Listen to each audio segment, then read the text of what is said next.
mentioned that one of the highlights of your WCW run was the match you had with Chris Benoit in tribute to Owen. Can you talk a little bit about how that match came about and the decision to do a match, in the arena in tribute to Owen? Idiots.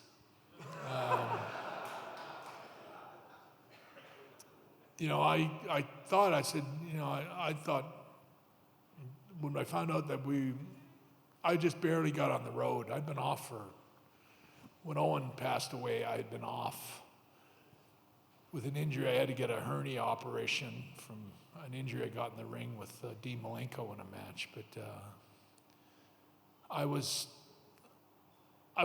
I came back in like September or something and started working again.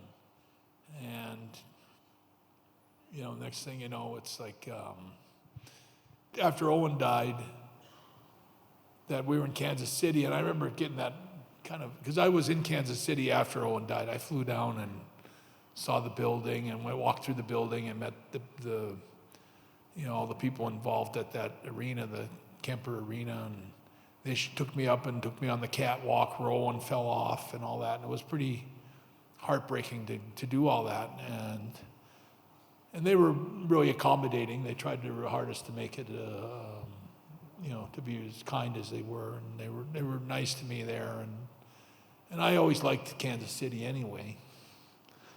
And so it's like when I found out they're booking Kansas City, WCW was running the same building.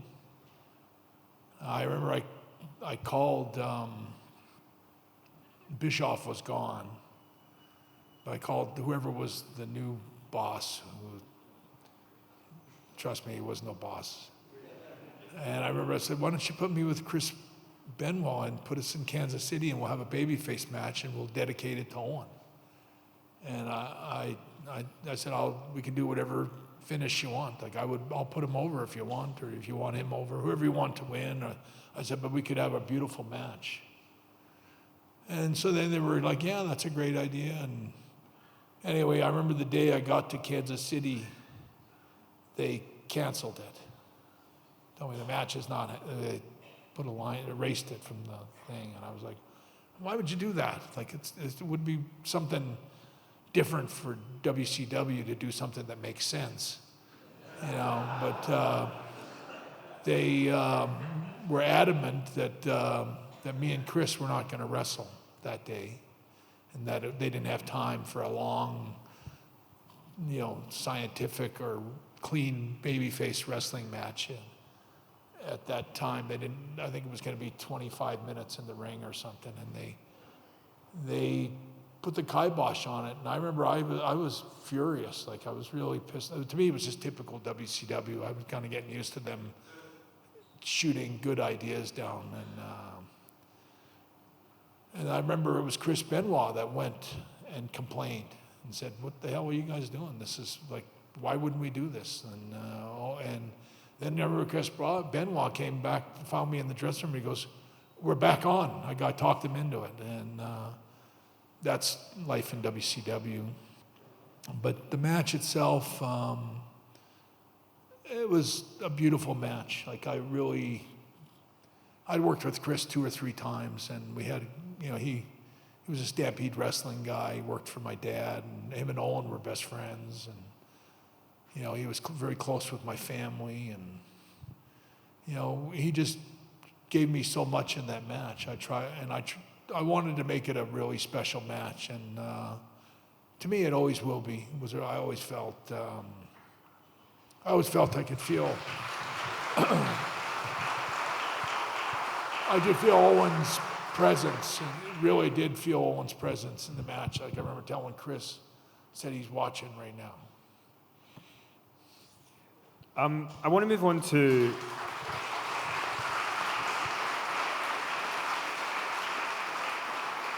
obviously with Montreal, you and WWE were in very bad terms for a long time, and then in 2005 you decided to work with them again on the DVD, the Bret Hart DVD, but they'd already filmed interviews for a screwed Bret Hart story DVD, and you got to watch the interviews for what they had filmed. So who said what, and what do you remember?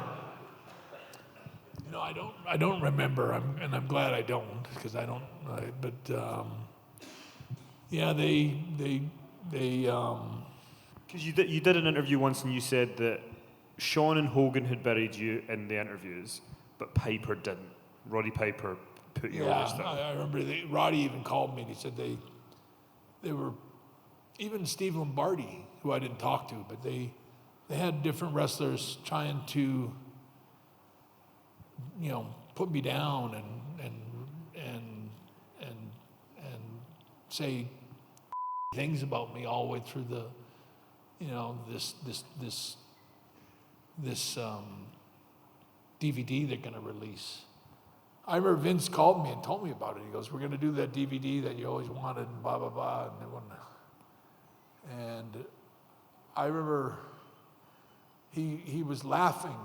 He chuckled on the phone when he told me he was telling me all the stuff that's going to be in this documentary about me, and it's all negative, it's all. And I'm listening on the phone, and I'm going, he's actually laughing at how funny it's going to be when it comes out. And I told him, I just said right out to him, I said, I can never be part of any of that, and count me out. I'm out. I'm not doing any of this. And then he was, I don't know, he was stunned. And he goes, "Well, I said, I would never be part of anything like that. And I said, if you want to do this, you can do it right, and do something really that we could work on together." And you always promised me, Vince had always promised me when I was in WWF for all those years. Vince, every time I had a big match where I'd have a really good match with anybody, I remember I'd come through the curtain and Vince would go, "That's another one for the Bret Hart DVD set we're going to release in 20 years from now with all your greatest matches," which is that pink, that best there is, best there was, and all that. But it was and I was always kind of that's what I want to do. I want to have a DVD set for all my fans with all my best matches that I ever had. I want all of them on there, and I want it to be really special. And so when the screw job happened and I left the company, that was one of the things that hurt me the most, was that all my matches and everything I ever did for WWF was going to be locked up in a vault, and nobody would ever see it again. Eventually it would just fade from memory, because nobody would see it after a while. It's just never on TV anymore. And I just was really thought I don't want that to happen for anything. My wrestling, I can only compare it to somebody that writes songs and is in a band or something and has a bunch of hit songs that are his favorites, and then someday he wants to have an album with all his best songs on it. It's it probably means a lot to a musician, because I know it sure as hell meant a lot to me. And the fact that after I left and after I knocked Vince out in Montreal, that I knew on the plane, I knew on the airplane when I was flying home the next day, that it's everything I ever did is going to be erased, it never happened. And I felt bad about that. It's that, and some people didn't understand, nobody cares. And I'm I care. And like I say, that conversation with Vince was when I had my stroke in the hospital. He called me, and that was one of the things he said to me. He goes, "Well, maybe you're still going to do that best there is, your tape. We're going to do that set that you always talked about." And I was that would mean a lot to me. I told him, I said, that would mean a lot to me. And that was the start of a thaw with me and Vince.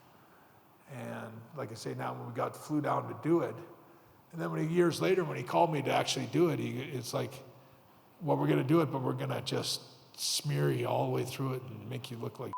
And it's well, I'm not going to do that.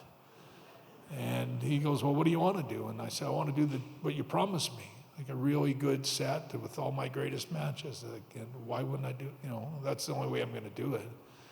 And he goes, "Well, we'll do it your way, whatever way you want. You're in charge." So that DVD set was my